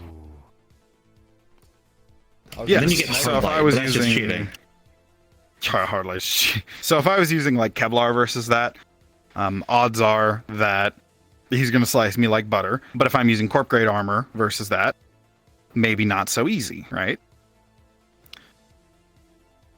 So weapons, the weight of the weapon, the style of weapon, the type, what level of upgrade it is. In that case, corp, and this would be like just a regular fucking sword. This is probably like a row level melee weapon at most. Is going to be very input. It might be scrap. Yeah, I think all the actual physical. That one is level 2. Level 2. Okay. Yep. So that is row tier. Good to fucking know. Smile. I want to point out, I stabbed that HTR unit season 2. That was a nice kill on the HTR unit with that thing. Tetanus Syria. There you go. Damage over. Another big pillar of portrayal. And note that when I said weight, the way that we portray weight, star swing on Leroy. Leroy, you're going to block it, portray the weight. So, Star put a lot of effort into that swing. Leroy puts a lot of effort and force into that block. You see what he's doing with his left arm here? He is bracing with that left arm. That is a counterweight that he can just push against. That way he can, as he's pushing against his arm, not the weapon, which he has a lot more control over, and he can loosen it just like that. That is a good parry. Yeah. Because if you're fighting the weapon, you're fighting the strength of your opponent. If you're fighting your own arm, you're fighting your own strength, and you can push with both. You can put all that force into one. That's a fucking scary ass technique. I don't know where the fuck you learned that, but that shit is scary.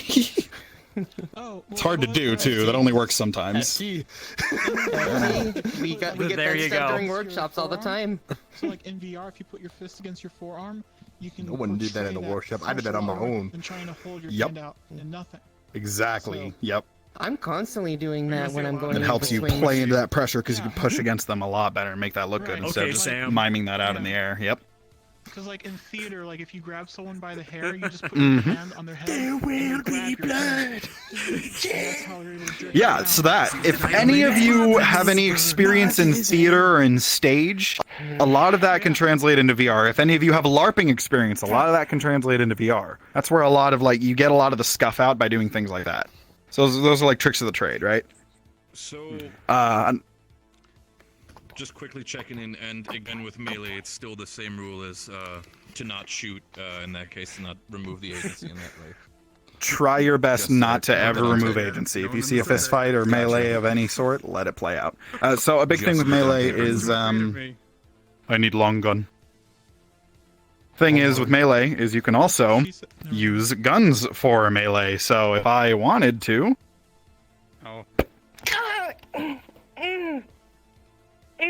you son of a. This is a melee weapon. Oh god, the wall took you. Home run. Home run. That's some fucking lift. Fucking Another big pillar for portrayal when it comes to melee is the limitations of VRChat. Ping, frame rate, and human reaction speed are all going to come into play for that. And that will all play into how fast someone's reaction speed is to whatever action you are making. The faster the action, the harder it is to react to. So, you're going to want to do a few things to avoid that. Usually, on average, it's about a 2-second delay. Sometimes it's a little less, sometimes it's a little more. Leroy and I have fought each other plenty of times, and we've discovered we have a pretty consistent 1.5-second delay. So, if I was to strike Leroy and wait for his reaction, if I was to punch him in the face, if I just shoot out and jab, Look how long that took him to react to that. On my end, that was almost 2 seconds. If I instead telegraph it so he can see it coming, much faster. Almost instant on his end, I'm sure. About half a second on my end.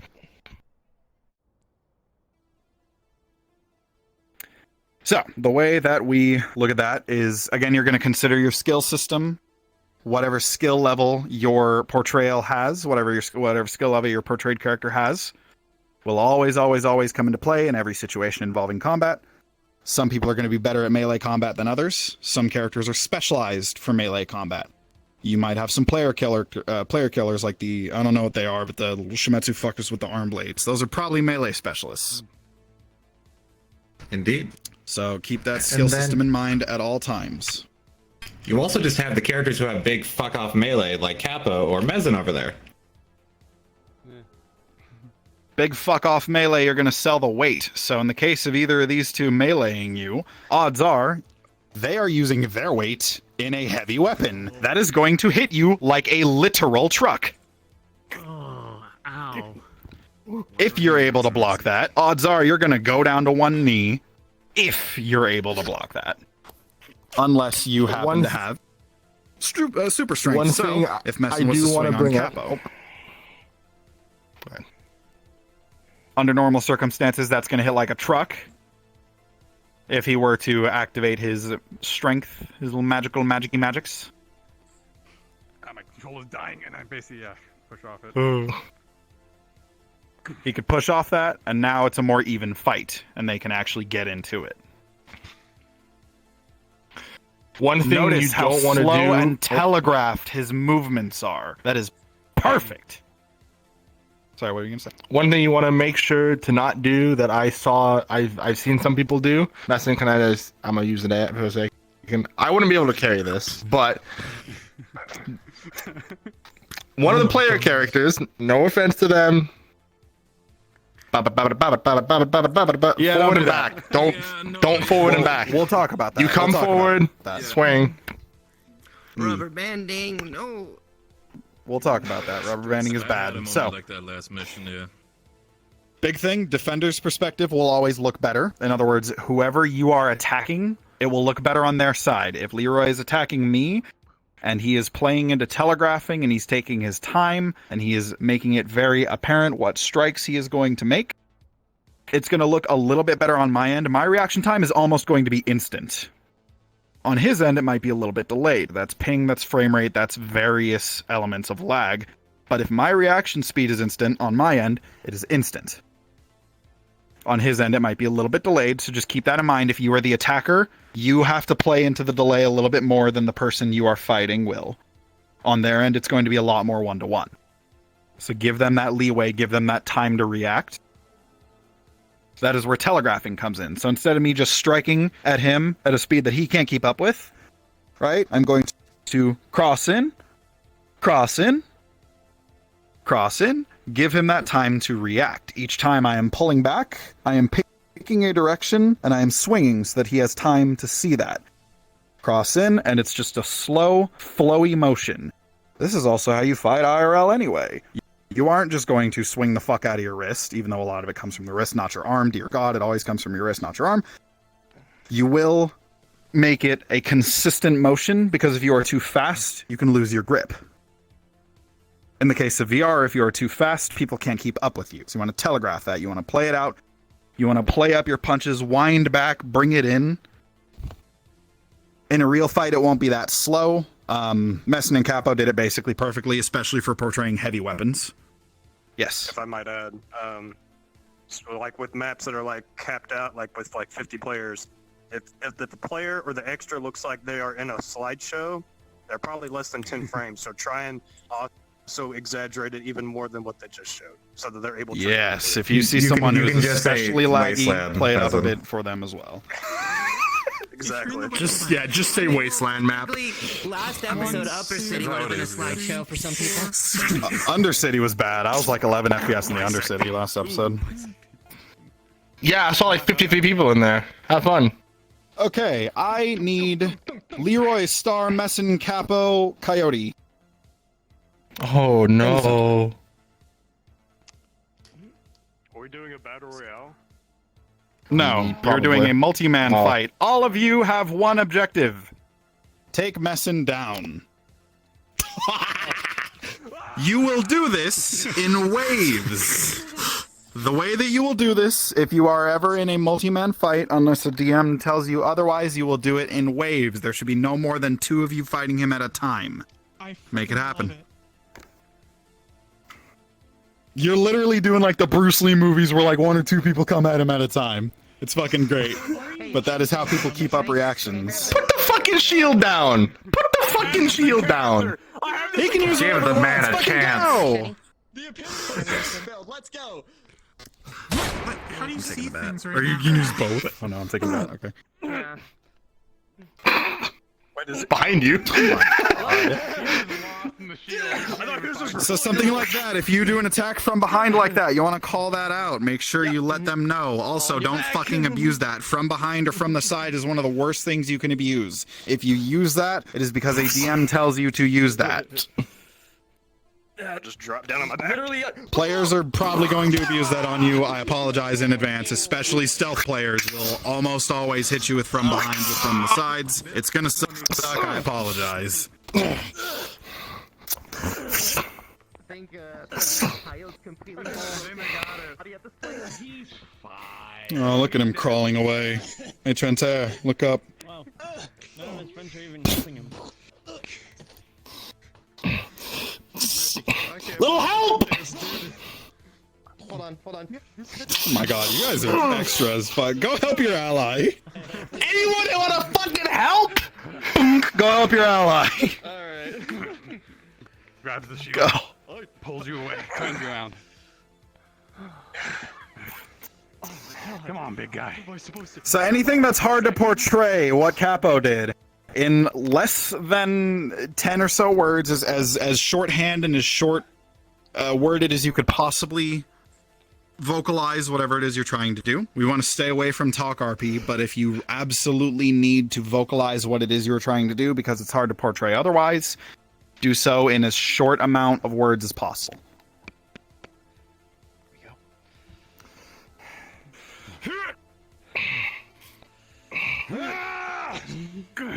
Oh my god, you guys are ruthless.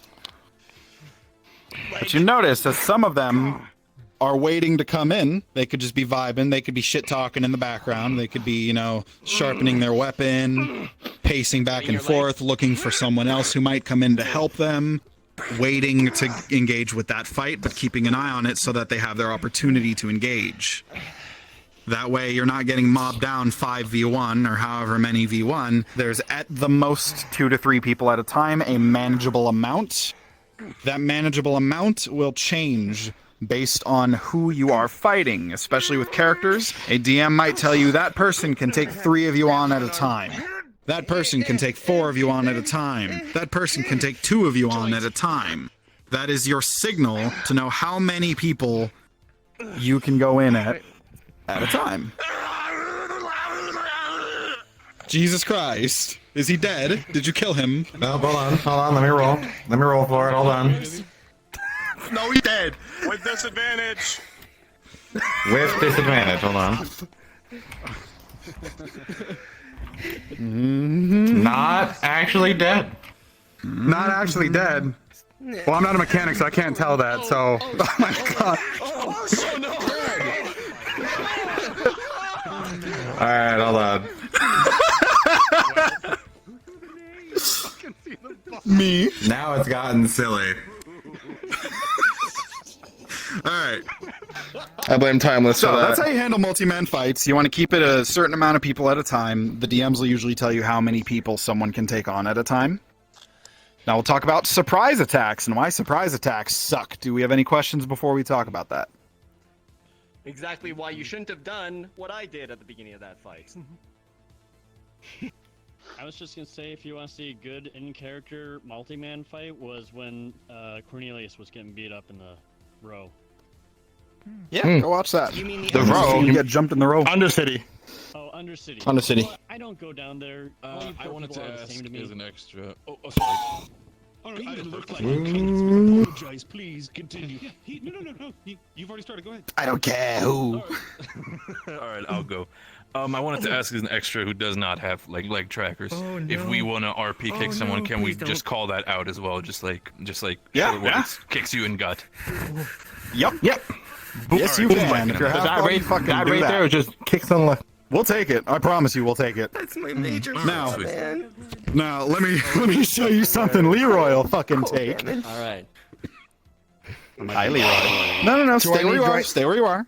Hold on, I'm adjusting my stay where you are trackers. and One prepare to moment. die. I'm standing here preparing to die. Standing here, he realized. You're dead.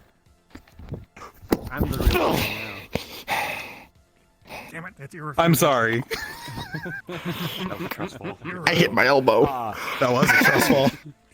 I know that he can fall usually. Are you okay? Like skull on this. Well, I told him I would catch him, but I was just stood over. Make sure you're not bleeding. Nothing to try to help.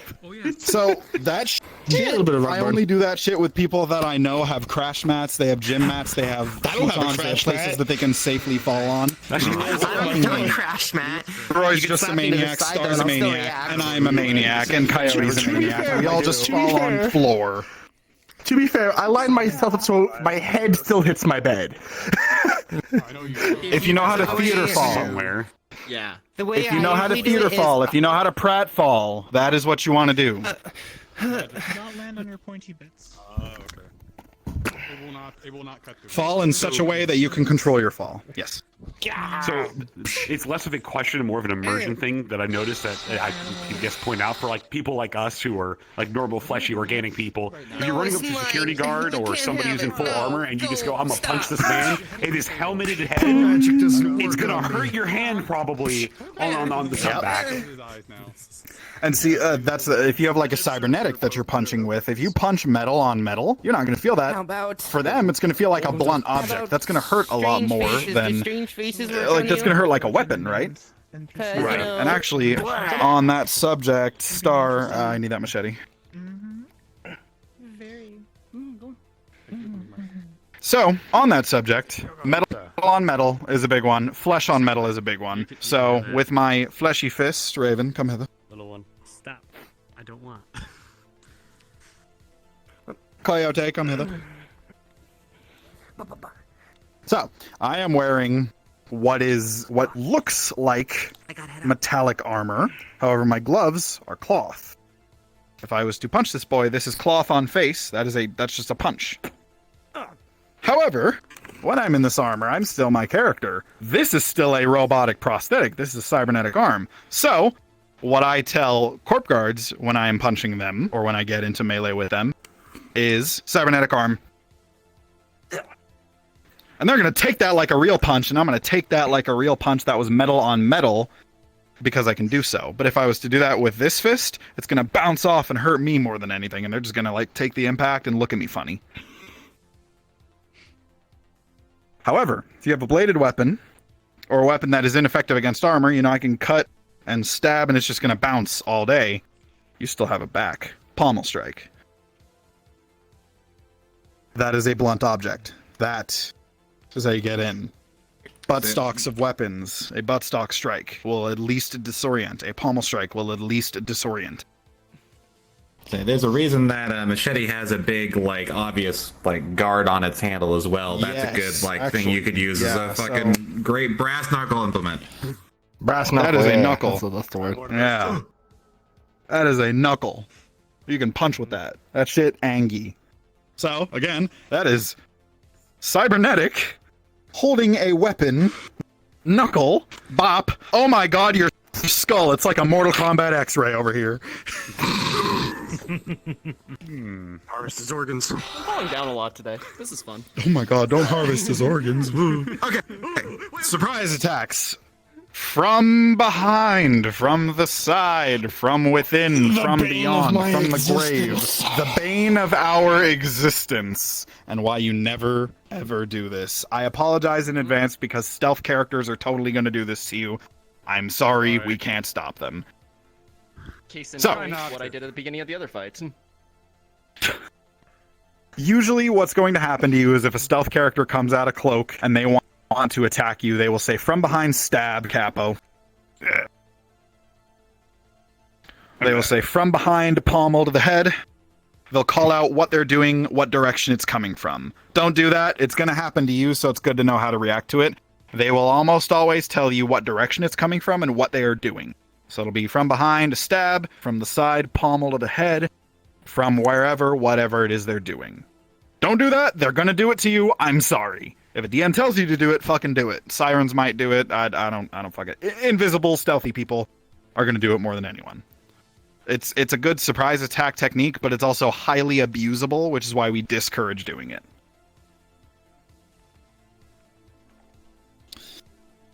Fights, Any questions? especially melee Open my fights.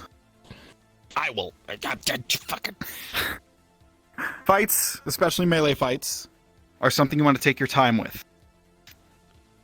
Let it play out, let it draw out. You're going to be tired, you're going to be sweaty, it's going to suck a little bit. But don't rush them. If a character is rushing them, that's because they're on a time crunch, like escaping from a shadow run. They will like run up, punch you, and dip out or something like that. That is what it is. You know, take the disorient, give it a couple of seconds, get up, shakily, disorientingly aim, and then start firing back at them. However you want to do that out. They'll be doing that to buy themselves time and spacing more than anything. But otherwise, you know, if you're in a straight up street brawl or a bar fight or you're jumping somebody, you know, take your time, have a little fun with it. Now, any questions? Leroy. Stinky. Don't see nobody. Look at him up there. Stinky boy. So, I mentioned spacing. Let me show you what spacing is. Hello, Coyote. Hello.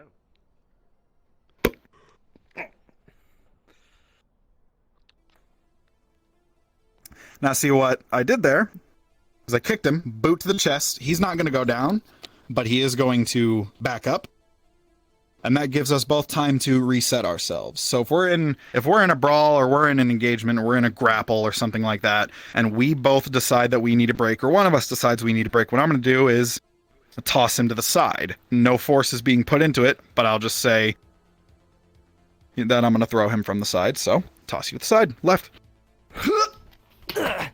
He could take the fall or he could stay standing. Either way, I'm then going to face him and reposition myself to come back in. That is sort of an unspoken thing you can do with throws, with kicks, with any sort of distraction. If you want, you can actually just jump back and like taunt him a little bit or something like that. And it acts as like an unspoken, I need a second to unfuck my headset to make sure my trackers are steady, to reposition myself, make sure I know where my wire is, make sure I know where I am in my play space. Whatever short actions you need to accomplish to make sure you're not going to fuck yourself up, spacing is really good at doing. Grapples, throws, kicks, anything that would give you space is an unspoken, hey, give me a second. It also creates more of a scene during the fight. Yes, it also makes the It's fight look much damn good. much more fun for everybody. Yeah. I like fun. Fun is fun. Fun not allowed. As Leroy mentioned earlier, there's a few people in this room that he knows well enough in fights because he's fought them elsewhere. I could tell you the people that I feel confident fighting are Leroy, Coyote, Star, Soda, probably Capo and Messin. I know Messin. And Kurlon. I haven't fought Capo, but he looks like it would be fucking excellent to fight. All of those are people that I have fought elsewhere at least twice. All of these are people that I understand, know what it is to make a good melee fight through other role plays that we've been involved in or practice that we've had. Me and Leroy have literally just because we're bored sparred each other, like just hanging out some days. In public lobbies. Whether we're in public lobbies, whether we're drunk or not.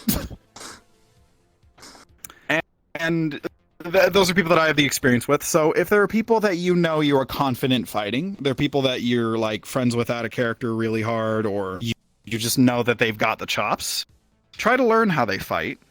And you guys will come to an unspoken dance. Like me and Coyote, when we fight, it looks fucking excellent because we fought so many damn times at this point. Me and Leroy, when we fight, it looks excellent because we fought so many times at this point that we just know how we are. We just know our mannerisms. We know what kind of things we do to space. We know what kind of things we do in a fight. We know what dirty, cheap tricks we pull, sweeps leg.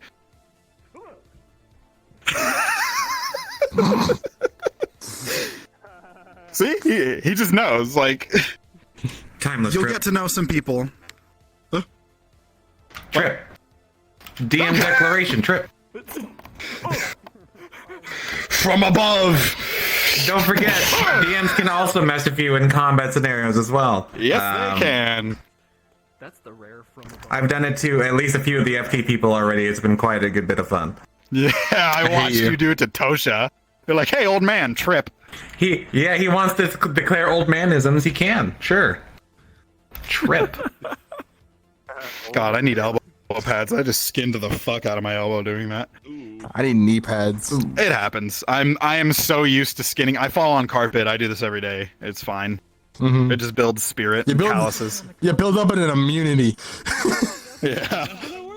Is that what I've been doing? Yeah, if you plan on interacting with melee in any huge degree, and honestly, you can sell this in gunfights too. Get crash pads, get gym mats, get futons, get something you can safely fall on. So, something I want to demonstrate as far as selling weight goes. Leroy, you want to fall some more? I've made Coyote fall so much. I know. I'm just trying to see where the fuck I am in my play I just for space. some reason checked on my side, but you were my place. All right, so weight can also be sold by weapons. Just because he might still be healthy after I shoot him doesn't mean he can't sell the fact that he's been shot. Because that impact, that's still bullet on armor or plasma on armor. That is still the weight of, in this case, a revolver with a heavy caliber round hitting him in the chest. As a person with real life experience, I will tell you, regardless of what you're wearing, even if you are not guaranteed to die from a gunshot, you'll feel like death after getting shot. Yep, it will suck. You are still Coyote. being shot at. A 9mm to the shoulder. You're not going to fall, but play that out. Perfect. So you can sell weight for firearms just as well as you can in melee. It's okay to take the impact. And as you're taking that impact, it's okay to fire back. So, Leroy, shoot me in the shoulder.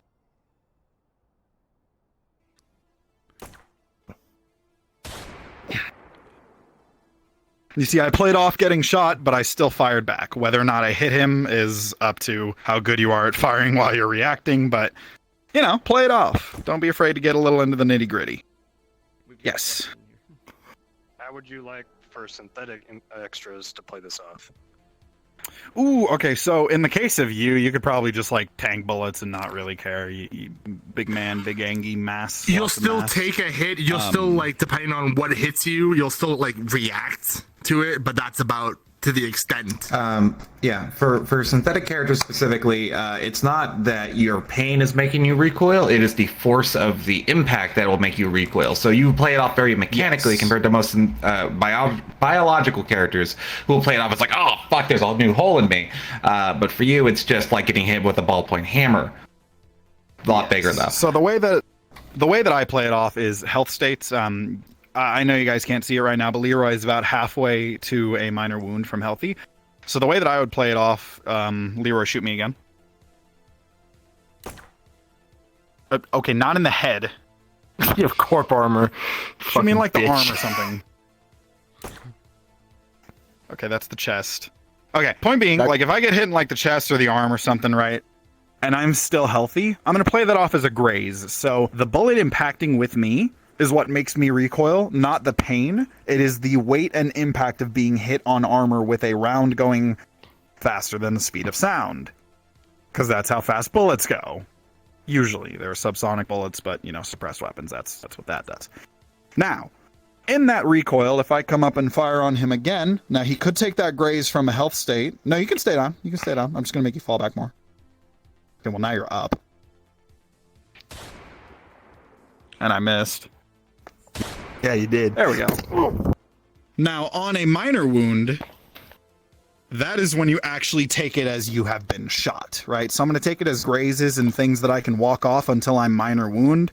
And then when I actually take a new wound state, that is a bullet that I have taken somewhere, and I will play that off. So I like to keep a very close track of where I've been hit.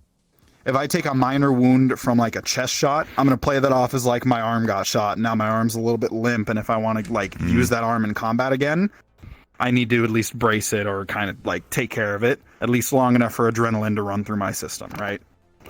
Yeah, and thanks to our lovely code wizards that are currently on the back end of our system, we have a beautiful little paper doll on your UI that when you do get hit, usually indicates where you've been hit. So headshot, chest shot, arm shots, leg shots. Does it show arms, or does it still show chest when you get shot in the arm? Chest. It's chest, okay. Yeah, so I shot you in the arm when you said, I shot you in the chest. Oh, fuck you. No, on my screen it looked like chest. I'm looking at my camera. Can you shoot the cameraman? Shoot the cameraman. Kill the cameraman. Shoot the camera. Murder him. I'm the cameraman. I'm the cameraman. You're both cameramen. Shoot him. You missed. There you go. Oh my god, you guys are murdering the poor cameraman. Don't worry. Oh, major wound! Fucking just slam the camera, you know. Just finish the job. Mercy kill at this point. Jesus. Okay. Also, here's something that will happen to you. So on top of from behinds and etc. Stay down, Coyote. On top of from behinds and etc. that player characters are going to end up doing to you, I apologize in advance for coup de grace and what they're going to do to you. Coup de grace. Never coup de grace. If you don't know what coup de grace is, it's an execution. So I see a wounded individual on the ground. That's a coup de grace. Don't do that. Coup de grace, double tap, etc. Don't execute. If someone is on the ground, move on. Ignore them. If they're on the ground, you give them a taunt. You know, you can like kick them in the gut or something. Just leave them otherwise. They are probably like, as he is right now, he's at a dire wound. He needs a roll. He's there, laying down, waiting for EDM, probably to do a roll. Yep. And even then, like if he was at a minor wound, but he like fell to the floor, even if he's going to get up again at some point, let him stay on the floor. Move on to a more important threat. You're not there to confirm kills. You are there to put people on the ground, assume that they are dead, and move on to your next target. What capture them if the opportunity arises? The other one. Too. You can capture them. Or capture, yes. Capturing is a thing But that if you're in the middle of expand upon for you guys. If you're in the middle of a firefight, say you guys are having a firefight, and you come over to coup de grace him, why are you worried about a guy that's already on the ground when your allies are getting shot from another direction? You should be focused on the people shooting your other allies. Someone's on the ground. Bitch. Well, that's the other thing. You can also get shot from even attempting that because there's still an active firefight happening. That too. But hopefully. Can I get healed, please? Also, you can't dual wield, so don't dual wield. If a DM says you can dual wield, you can dual wield. But there's like 2 or 3 characters in the entire roleplay who can dual wield, so good luck with that. Tricky time. Can you do? Any questions?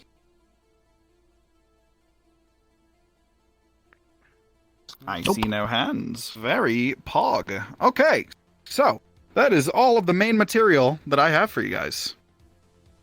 That is going to cover all of the fundamentals, bless you, of Firearms Combat. Obviously, we did cover a little bit of melee there as well. I've got another workshop that I am kind of in the works on. That is going to be a bit more for characters and how to make things look good on their side. And that one is going to get a little bit more in-depth on melee. More on that to come. It's going to be a couple of weeks, but if any of you are interested in that, extras are still welcome to come. It's just going to be more character-focused, where this one is more extra-focused. That's all I got. If you guys want to practice, you can split up into groups, do some melee fights, do some gun fights, mess around on the map, or if you're done, you can head on out. I am done with you. Thank you all for attending. This has been recorded from 2 perspectives. Both of those perspectives will be posted in the server, and I'm going to bug Leroy and ask him to make a highly edited version that can be used as a resource. Smile. Excuse me, I'm gonna go to my content team for that. The best part of being the content head, I can put our editors to work. Do it, Sekiro! The man in the mirror nods his head.